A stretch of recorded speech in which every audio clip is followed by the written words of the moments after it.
say, you know, I've told your son, he's got good blood, my dad would say. Thank you all very, very much. And it's great to be here with Josh Shapiro, I predict he's going to be one of the best governors in the history of the state.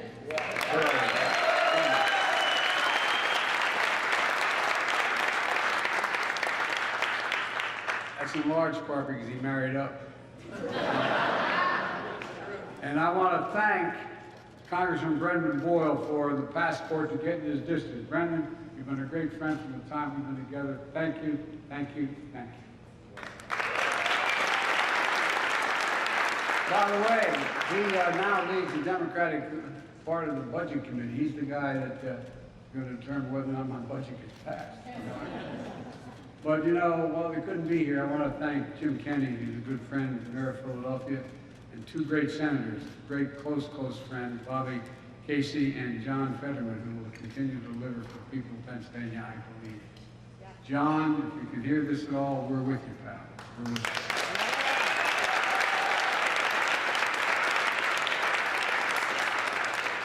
Everybody asks why I ever moved from Scranton. Moved from Scranton because we lived 5 blocks from the Caseys. I think I'm kidding. And I knew as long as his dad was around, I'd never be able to be senator or governor of Pennsylvania. And then along comes Bobby. Anyway, great family, great friends.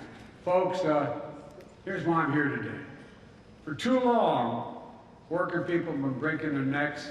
The economy's left them behind. Worker people like you, while those at the top get away with everything. Get everything. One of the reasons why I ran for president, and I mean this sincerely, you may remember when I announced this, there were 3 reasons I was running. One, to restore the soul of America, restore some decency and honor to the system.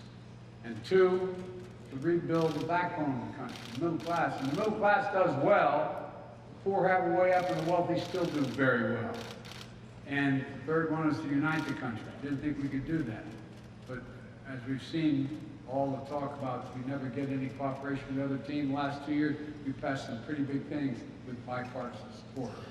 You know, I ran to grow the economy from the middle out, the bottom up, and not the top down. And I know when I grew up, my dad's kitchen table, not a whole lot trickled down economics into my kitchen table for my dad. That's why I wanted to come here today and lay out the next part of my economic plan. My budget I'm sending to Congress today. If I could hold for just a second. I want to be clear, and I'll be clear to the press as well. The fact is that the Speaker of the House he's a very conservative guy, and he has even more conservative group with him. But he and I met early on, and he said, what are we going to do about the budget? And I said, well, let's make a deal. Let's meet. I said, I'm going to introduce my budget on the 9th of March. You introduce yours, and we'll sit down and we'll go line by line. And we'll go through it, see if we can agree on it, or we disagree on, and then fight it out in the Congress. So I want to make it clear, I'm ready to meet with the Speaker anytime, tomorrow, if he has his budget. Lay it down, tell me what you want to do, I'll show you what I want to do, see what we can agree on, or we don't agree on, let's see what we vote on. Now,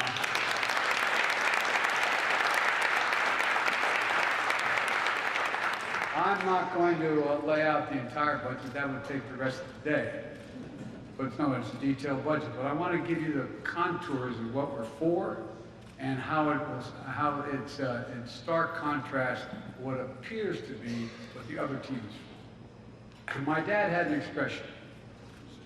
Someone would come up to my dad and say, let me tell you what I value. My dad would say, no. Show me your budget, I'll tell you what you value. No, I'm serious. My expression my dad would use, show me your budget, I will tell you what you value. Well, folks, let me tell you what I value with the budget I'm releasing today. I value everyone having an even shot, not just labor, but small business owners, farmers, so many other people who hold the country together who've been basically invisible for a long time.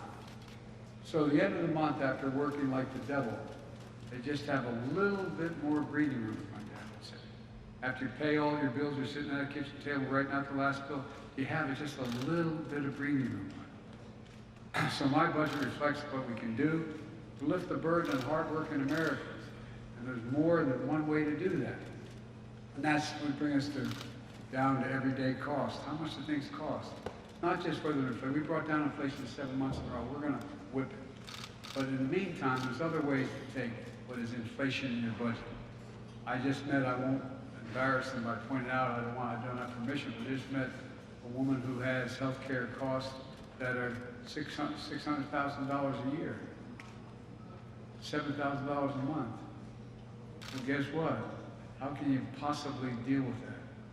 Well, we just dealt with it, by the way. We just dealt with it. For example, prescription drugs. We pay more for prescription drugs in America than any other advanced nation on earth. We say it again. In the United States of America, for whatever prescription drug you're buying, you're paying more than any other nation on earth, advanced nation. We're finally beginning to change that. I've been fighting that for over 30 years. Because of a law that I worked on for decades, and that I just signed last year, we took Big Pharma on, and we won. For the first time, we won.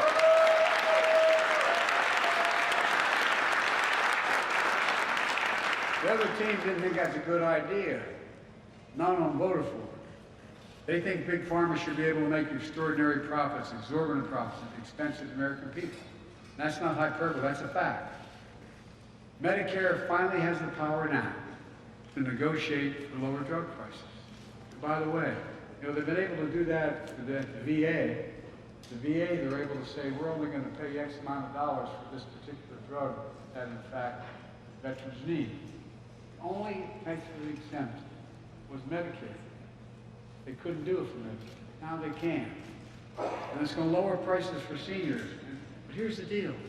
Not only, for example, the woman I just mentioned, by beginning in 2025, she'll not have to pay more than $2,000 a year in total amount.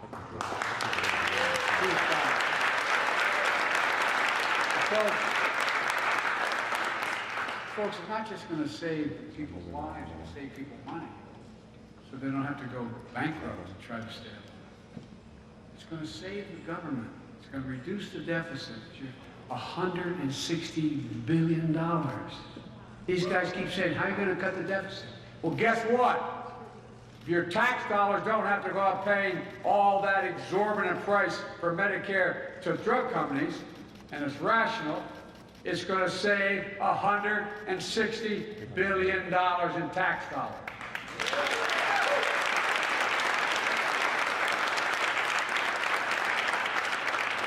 Millions of Americans have diabetes. They need insulin literally to stay alive. Woo! How many people know somebody who needs insulin for their diabetes? Raise your hand. Woo! Well, they're paying somewhere between $400 and $700 a month now. Were until last month. Well, guess what? That insulin was invented 100 years ago. I mean, literally 100 years ago. Okay? You know how much it costs? Make that insulin? $10. You know how much it costs to make it and package it? $13.50. They're charging the kind of money they charge? And guess what? Guess what? Now we've lowered the cost of the insulin to a maximum $35 a month.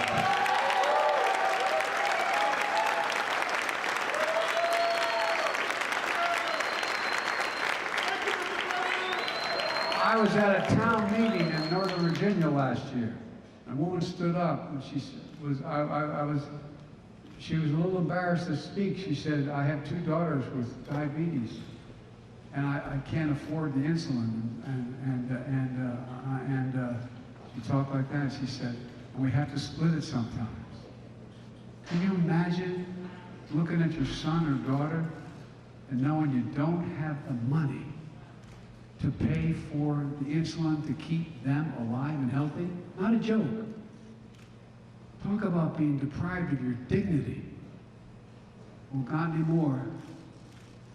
Seniors on Medicare don't have to pay more than $35 a month. And guess what? Well, not only I thought we should cut it for everybody to $35 a month. But my friends in the other team knocked it out. I didn't have the votes. I lost by a couple votes. Well, guess what? Capping the cost for everybody at $35 a month, especially those 200,000 children with type 1 diabetes. Well, here's what happened. Eli Lilly, one of the world's biggest drug companies, just announced it's capping the cost of insulin at $35 a month. Now, how are the rest of these folks going to charge more than that when you can go to Eli Lilly and buy it for $35 a month? So folks, it's going to save a lot of lives, but also it's going to give parents back their dignity they've been deprived because they can't take care of their kid for something that's so basic and so important. But again, the MAGA Republicans want to take away the law. One of the things they've announced, they want to do away with the Inflation Reduction Act. Okay, well, we have a difference in budget ideas, man. More than budget ideas, but anyway. By the way, how many people, maybe even some of you know people who stared at the ceiling last night wondering, God forbid, if I get pancreatic cancer, my wife gets breast cancer, something happens, what's going to happen? How am I going to pay the bills? I could tell a story. My dad would probably be mad if I tell him were he alive. We lived in a 3-bedroom split-level home. Nice, I mean, it was a nice home. We were a middle-class family with 4 kids and a grandpa. And the bed my headboard was against in the room with myself and my 2 brothers was against the wall of my dad. My dad was really restless. You could hear it one night. You could hear the bed. And I asked my mom the next morning, what's wrong with Dad? She said, his company said no more health insurance. They weren't going to pay for it. Well, guess what? A lot of people are lying in bed at night wondering what they're going to do. They're going to have to sell the house. What do they have to do if one of them gets really sick? Well, thanks to the American Rescue Plan, which not one single Republican voted for, that I signed in the law as soon as I got to office, millions of Americans, or millions more, have enrolled in the Affordable Care Act, saving an additional $800 a year for better coverage, better prices. My budget's going to make those savings permanent. I passed them up to now, but they will expire if I don't get them done again. My MAGA Republicans all voted to get rid of the Affordable Care Act. They voted to get rid of it over 50 times since Barack passed it. Or 50 times. Shame on them. Well, it is. I think it is shameful. Folks, no one can deny we have a climate crisis. So, we've seen more land, for example. I've been in more helicopter rides these last 2 years, particularly from Arizona all the way up to Idaho, all the way on the West Coast. More forests have burned to the ground than the entire state of Maryland, the entire size of the state of Maryland. Look what's happening. The Colorado River has become a creek. You have all these environmental problems that are so profound, they're hard to deny. And people are seeing them now, along with extreme superstorms and droughts. That's why I took the most aggressive action ever in all of history in any country to take on the climate crisis by lowering your home energy bills, which MAGA Republicans voted for.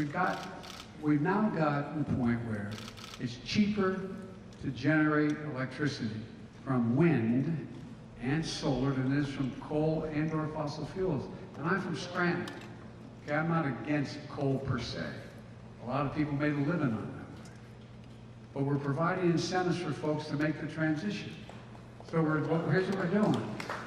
We're providing you with a tax credit and rebates if you're buying new energy-efficient appliances. Heat pumps, the new heat pumps. They can heat the whole damn house. No, I'm serious, not a joke. Well, if you need a heater and you need to buy one of those heat pumps, you get a tax credit for doing it. And water heaters.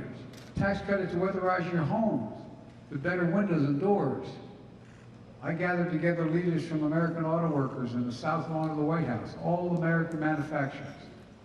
And it was 2 years, a year and a half, well, 2 summers ago. And guess what? They all agreed within the next month, came to me and said, we're going to go all electric. We're going to go all electric. And that's going to save billions of gallons of gasoline burning into the air. It's not only going to save the environment, it's going to help create really good paying jobs. We're providing tax credits for folks who buy electric vehicles. to encourage them to do it. We're still going to need combustion engines. We're going to still need oil for the next 10 to 15 years. All of a sudden, they're not all going to go away. Well, all this is going to lower energy costs for families on an average of $1,000 a year and create good-paying union jobs.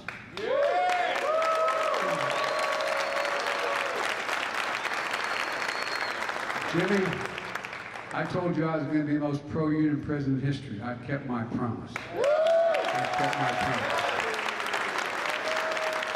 And by the way, when we're talking about the creating jobs, my buddies at the IBEW were the strongest support I had this year.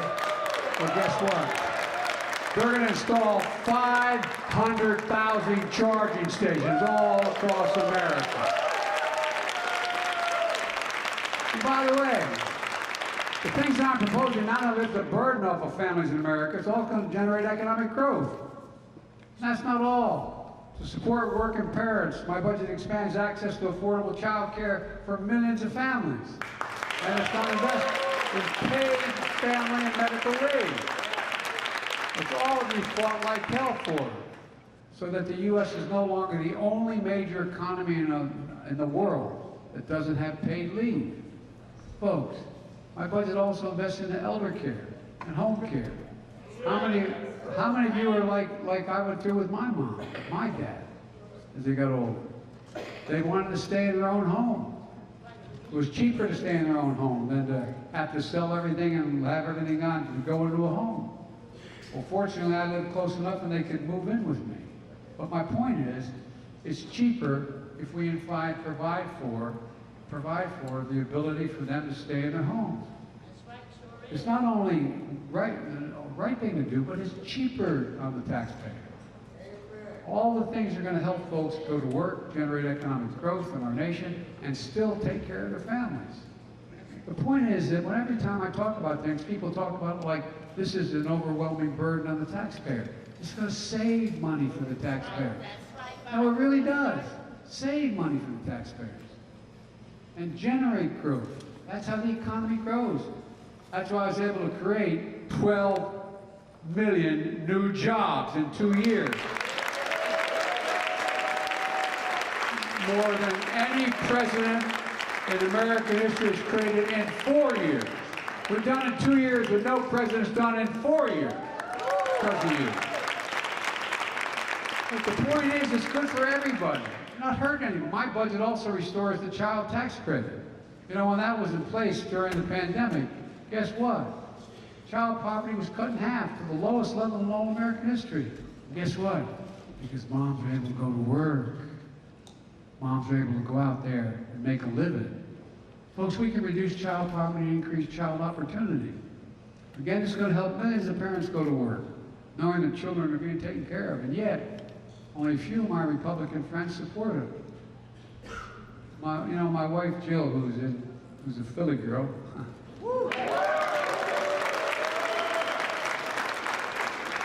If I didn't root like hell for every Philadelphia team, I'd be sleeping alone. Well, you think I'm kidding? Jimmy knows my, oh, whoa.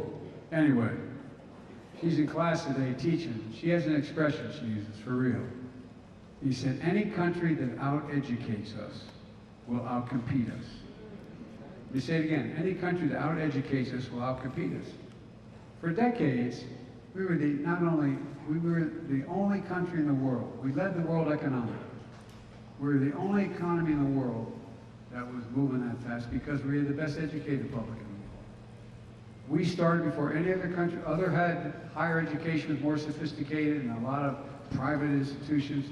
But everybody in America at the turn of the 9th and 20th century said that we could go to school for free for 12 years. It was a game changer. It was a game changer. But the rest of the world has caught up. We all know 12 years is not enough to succeed in the second quarter of the 21st century. Seriously, 12 years is not enough. If we want America to have the best educated workforce, we need to invest in preschool. I'm not talking about daycare, I'm talking about school. All the studies have recently shown, this is real. Think about it. that, you know, you learn, you've heard all these stories, that if you come from a broken home, or where mom or dad has a drug addiction, or there's a real problem, or, you know, books in the house, etc., by the time a kid gets to first grade, they will have heard 1 million fewer words spoken. Not different words, just spoken. They're not included. Well, guess what? Studies that children go to preschool, who go 3, 4, 5, 6 years, 3, 4, 5 years old, go to school, not daycare. They increase by nearly 50% the likelihood that they'll finish high school and go on to earn a 2 or 4 year degree, no matter what their background is.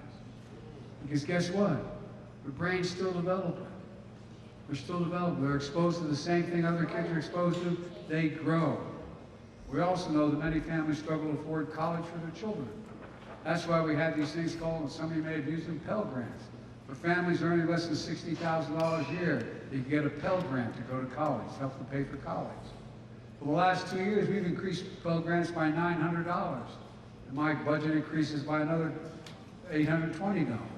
It used to be if you went to the University of Pennsylvania, Penn State, or the University of Delaware, where I went, state schools, the state paid a significant portion of tuition. They're not anymore. They're not paying it anymore. They're paying some, but not much, because they've cut paying for it. Well, guess what?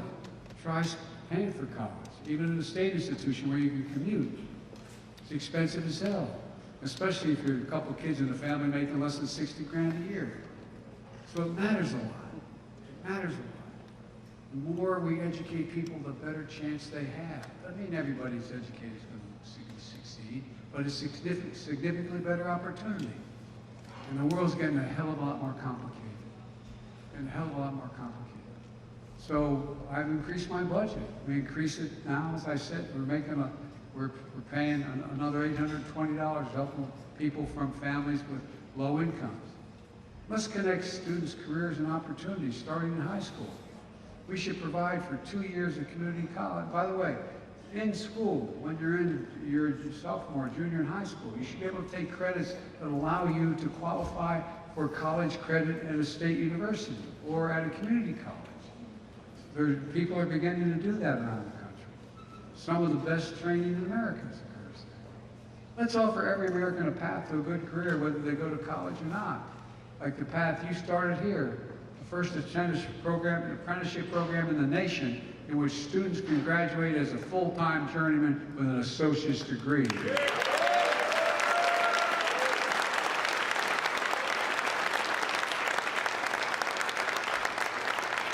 In the past 2 years, we've created, as I said, 12 million jobs, more than 2 years than any president's done in 4 years. I don't have to tell the union workers here that includes 800,000 manufacturing jobs in 2 years. 2 years. We've also seen more people apply to start small businesses than ever before.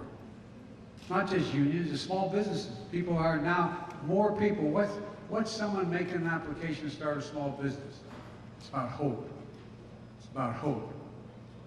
In the last several decades, corporate America things began to change. I come from the corporate state of the world, Delaware. Literally, more corporations are incorporated in the state of Delaware than every other state in the United States combined. It used to be, when I was in high school, when I first got started, those corporations had some greater social responsibility. They paid higher taxes. They actually saw to it that they trained their employees. They don't train them anymore. When I was vice president, I met with the Secretary of Commerce, and we met with 300, don't hold me the exact number, 347, 46 CEOs. So what do you need most? You know what the overwhelming request was? It's better educated public. Well, guess what? Back then, they used to educate their workers. The DuPont company buy a new industry, they would educate them how to do it. They don't do it anymore. And one of the other things started happening 3 or 4 decades ago. American companies started to ship jobs overseas. Why? Cheaper labor. They'd go where they could find the cheapest labor in Asia or Africa, wherever it was. And they'd bring home product made. Well, guess what? We're going to export product and bring jobs home. That's what this is about. I'm not joking. Where is it written? Where is it written that America can't lead the world again in manufacturing? Never underestimate what America can do. We can do anything we set our minds to. And we know that. We have the world's leading economy. We have the world's best roads, bridges, ports, airports. When we were back leading the world, we used to have the best infrastructure on earth.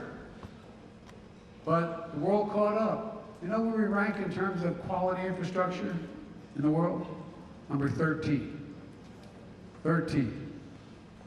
That's why I signed the bipartisan, this was bipartisan, Republicans joined us, the bipartisan infrastructure law, the most significant instrument and investment to modernize our infrastructure in nearly 70 years, since the Eisenhower.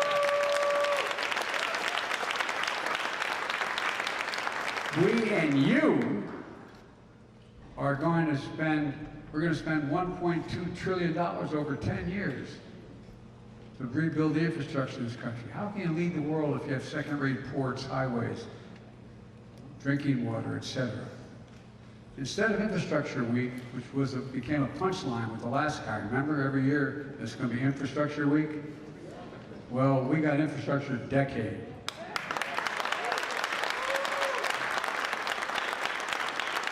And a modern infrastructure will not only make us more economically competitive, it's going to create more benefits, save money for the country and families. We're going to replace every lead pipe in the United States of America so children can drink water, 400,000 schools, 6 million. We're going to make sure that they're not drinking poison, for real. Every American. It's going to create thousands and thousands of jobs. We're delivering high-speed internet to every home in America, so no parent has to drive up to the McDonald's parking lot to help do their homework with their kid because they can't get on the internet. Every single person will be able to do that. But here's the deal. I've been criticized for this next piece. Probably criticized for a lot before that, too, but for this next piece. The deal is, when we do these projects, we're going to buy American. Here's the deal. Back in 1932, we passed a law that's consistent with international trade that when you give a president money, when they pass legislation and say, Mr. President, go build a new aircraft carrier deck. They said you should buy American. You should use American products and American workers. Well, no one paid a lot of attention to that. They said, well, if it's 40%, it's okay, and so on. Guess what? I made sure it's a minimum of 60%, and we're going for 100%, and we're creating a whole hell of a lot of jobs.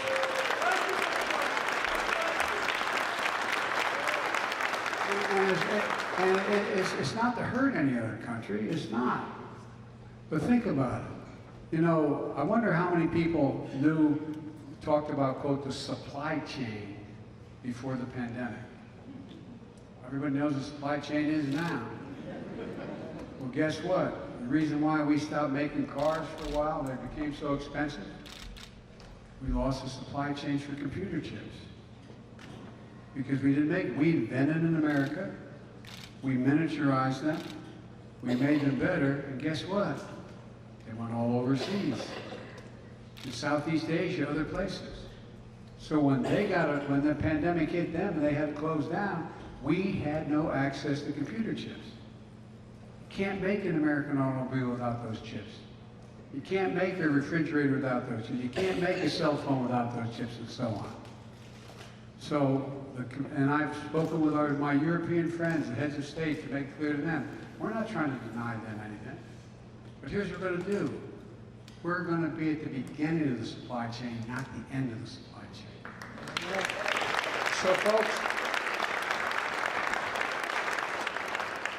all the construction materials used in federal infrastructure projects could be made in America. Lumber, gas, drywall, glass, fiber optic cables.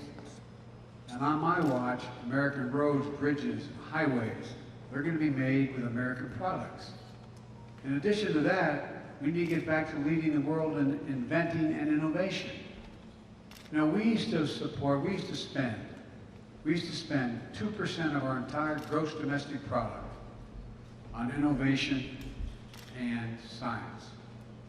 We now do 0.7. What I proposed was the thing called the Chips and Science Act, to make sure America leads the world in innovation, especially in manufacturing those semiconductors. These are those small computer chips the size of the tip of my little finger that power everyday lives. Cell phones, automobiles, refrigerators, artificial intelligence, so on. America invented these chips. We made them faster, smaller, more powerful. We used to provide 40% of them to the world. Now, today, we're down to 10%. Today's automobiles need 3,000 of those chips. But American automakers couldn't make enough cars because there weren't enough chips available. That's why, remember, the price of cars skyrocketed and they shut down assembly lines? So we did everything from refrigerators to cell phones. We can never let that happen again. Since I've been president, we've already seen companies commit from around the world, from South Korea to in the United States. Companies committed $300 billion to build chip factories all across America. $300 billion. From New York to Ohio to Arizona, in Ohio outside of Columbus. I've referred to it as the Field of Dreams. Intel came to me and said they wanted to invest. We're going to invest $20 billion, it's already started. Build 2 chip fabs, they call it, factories. Well, guess what? It's going to create 12,000 jobs. Excuse me, yeah, I think it's 12,000 jobs. 7,000 of them are going to be construction jobs. And the rest are going to be jobs working in those factories. You know what they're going to happen to those working in those factories? You don't need a college degree to work in those factories. The average salary is going to be $130,000 a year. So folks, but my budget's about more than chips. It's about science as well. Like I said, we used to do 2% of our gross domestic product. We're doing research and development. Today, it's now less than, we're getting closer to 1%, but it's less than 1%. We used to rank #1 in the world in research and development. You know what we rank now? Number 9. China was number 8 a decade ago. Guess what? They're now number 2. Number 2. This new law in my budget will deliver funding to help us lead the world again. My budget also invests in critical issues that matter to families. Increasing the supply of affordable housing, lower rental costs, and make it easier to buy a home. All of which will generate economic growth and prosperity. I said to my introducer, he said, I bought a small home and I worked on it. I said, guess what? That's how every middle-class family came to be. Why? Because you build equity now. And after 2 years, 5 years, 10 years, you may have $10,000, $20,000, $30,000 in equity. You can borrow against it to send a kid to school. You can borrow against it to do a lot of things. And so folks, look, MAGA Republicans are calling for defunding the police department and defunding the FBI now. That's a good one. I like that one. Well, guess what? The refusal to provide funding is going to keep communities safe and secure. You talked about health, about crime. Well, it's outrageous. My budget invests in public safety. It includes funding for more training, more support for law enforcement, at a time when they're expected to play many roles. We expect our cops to be social workers. We expect them to be psychologists, mental health counselors. You know, more cops are killed responding to domestic violence calls than anything else. Do you know that? Well, folks, I don't want to defund them. They need more help. We don't expect a cop to be everything from a psychologist to a counselor. These departments need more investment in this kind of help.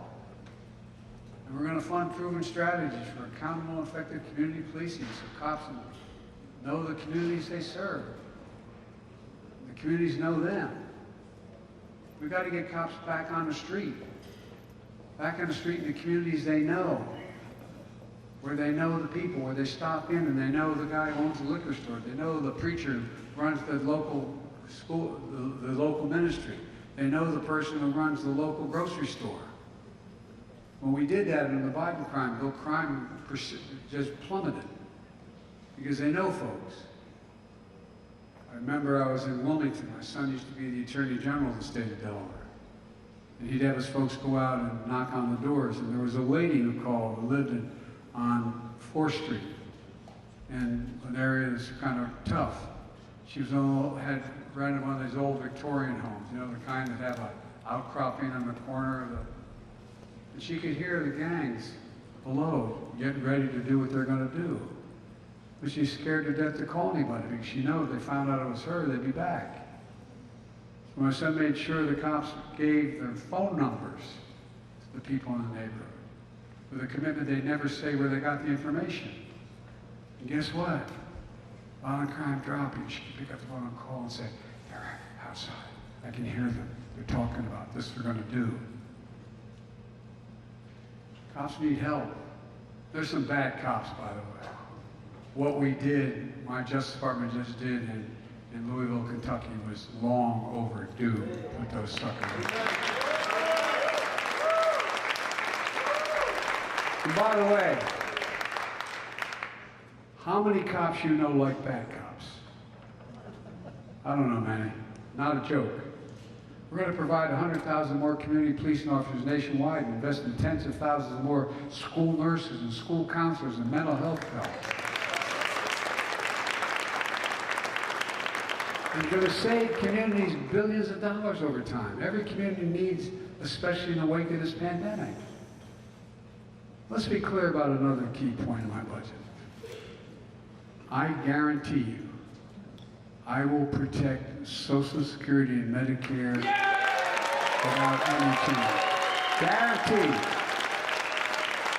I won't allow them to be gutted or eliminated, as MAGA Republicans threaten to do. MAGA Republican proposal is not an answer. On Social Security, my budget will not cut benefits, and it will definitely won't sunset programs like some of my MAGA Republican friends want to do.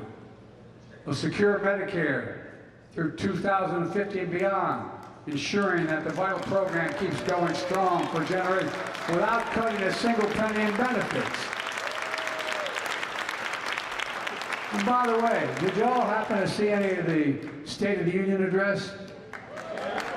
Well, yeah, when those folks stand up there and liar, liar, Biden's a liar. That gentle lady from the state of Georgia mounted her. Well, no, I didn't say it for that reason, but here's the deal. They said lie. I said, well, let me ask you, how many of you out there commit you won't cut Medicare or Social Security? And they all stood up and raised their hands and said, we won't do it. Well, guess what? They're all on camera. I'm counting on them keeping their word. But just in case they don't, I'm around. Anyway, now my budget's going to give working people a fighting chance. It's going to create good paying jobs. And we can pay for these jobs by reducing the deficit. 2 ways. Like, for example, cutting $160 billion in Medicare expenses, one. But we also have to ask the wealthiest and biggest corporations to begin to pay their fair share. And cutting subsidies for special interests. And by the way, in my first 2 years in office, this first 2 years, I brought down the deficit a record $1.7 trillion, more than any president has in American history, while doing all the rest of this stuff. Down. And the budget I'm introducing today is going to reduce the deficit by nearly $3 billion, over $1 trillion over 10 years. Another big disagreement with my MAGA Republicans, and by the way, this ain't your father's Republican Party. There's a lot of really good Republicans. There really are. But they're afraid to step out of line because they'll get primaried. And they'll lose elections. MAGA Republicans, you know, they don't want things that particularly are going to help working families like healthcare, education, public safety, which are going to raise costs on folks. Look, MAGA Republicans also refuse to raise a single penny in new taxes on the wealthiest people. So now let me ask you I mean it sincerely, you don't have to if you feel self-conscious about it, but raise your hand Anybody who thinks our present federal tax system is fair, raise your hand. No, I'm not joking. People making $400,000, you don't think it's fair. You know, we found that in the year 2020, when I got elected, 55 major corporations and the Fortune 500 companies paid zero in federal income tax on $40 billion in profit. So I insisted on a horrible thing to burden on them. I introduced legislation making sure that they had to pay a minimum of 15%. 15% to corporations. Just 15%. That's less than any of you pay. Well, guess what? We did those things to grow the economy, create jobs, and give working class folks a fighting chance. That paid for everything and still allowed me to reduce the deficit. Just begin to pay your fair share. That's why I'm fighting for another proposal. When I got elected, there were roughly, don't hold me the exact number because it varies, around 650 billionaires in America.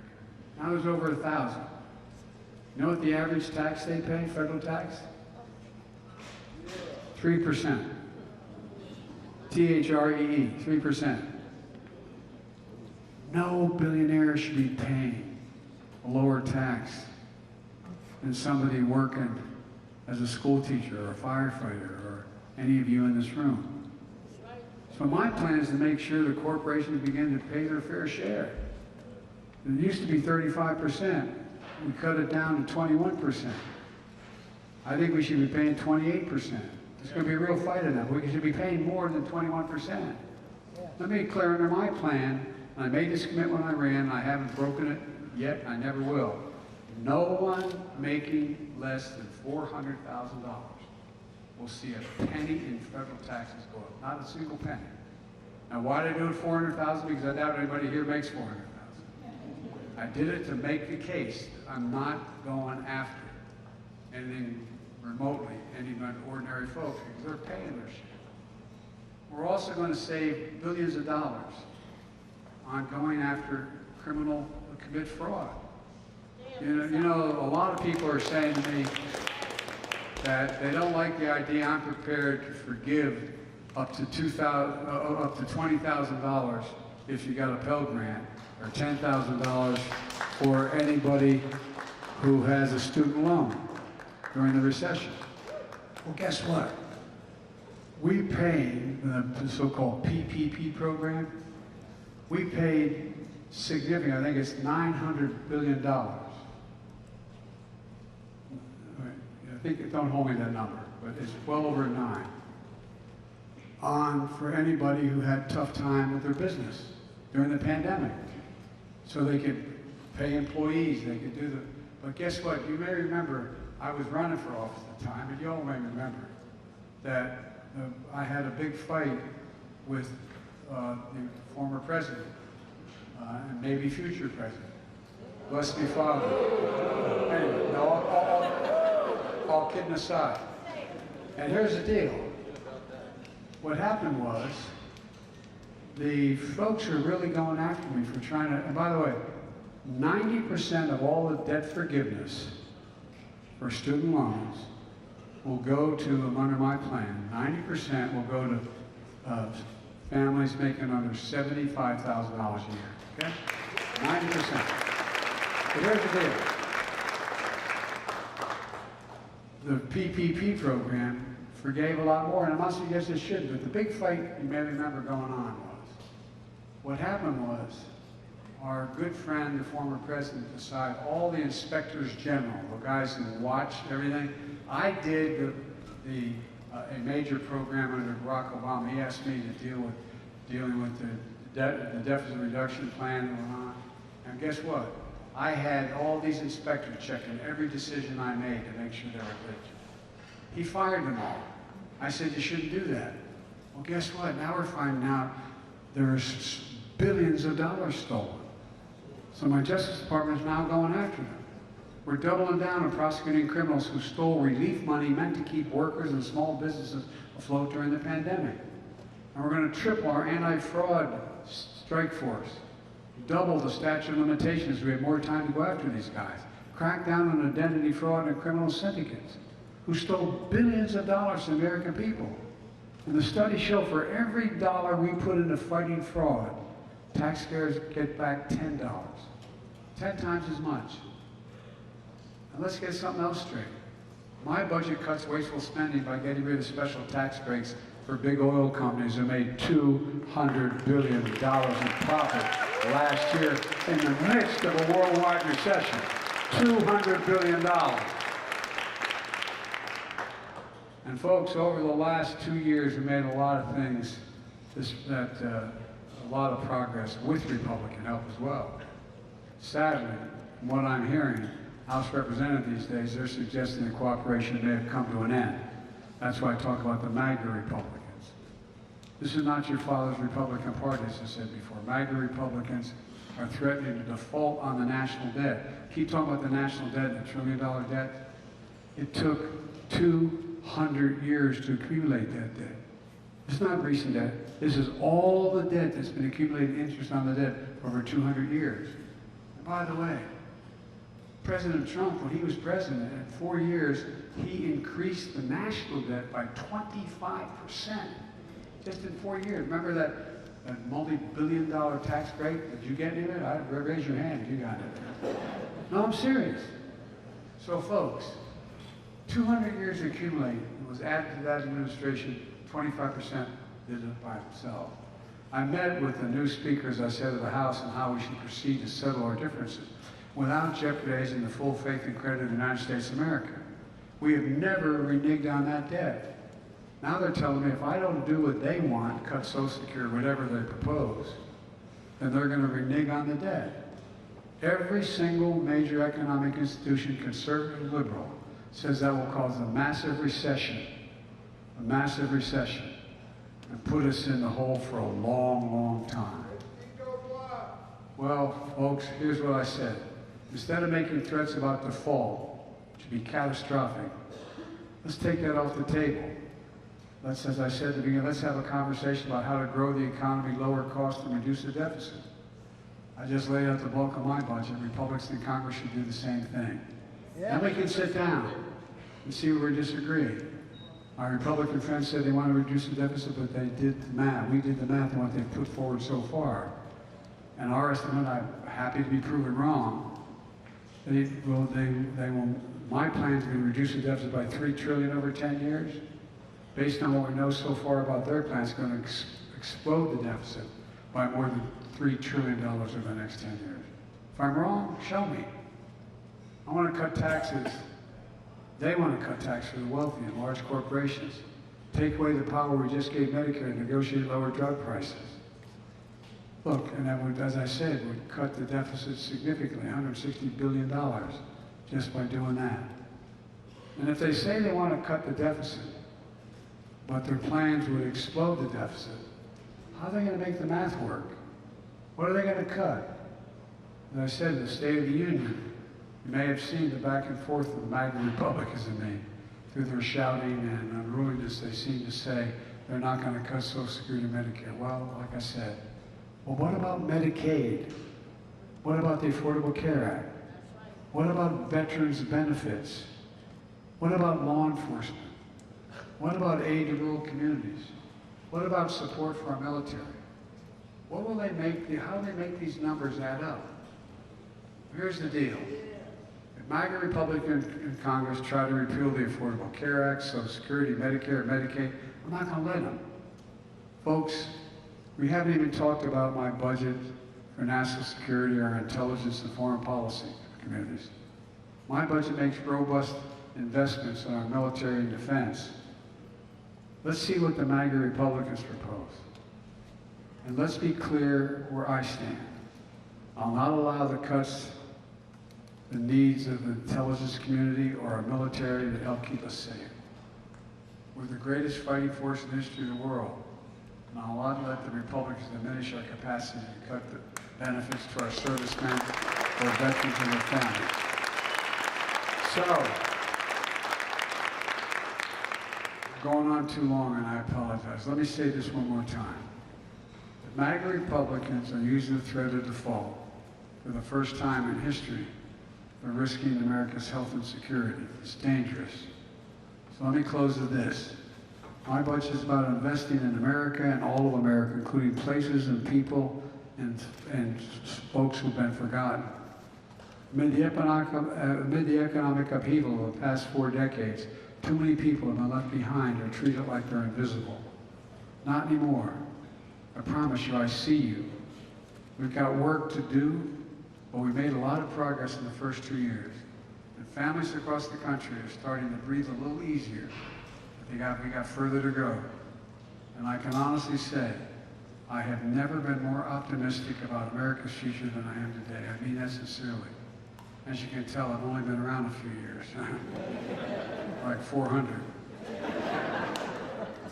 Folks, let me conclude by saying, we just have to remember who we are.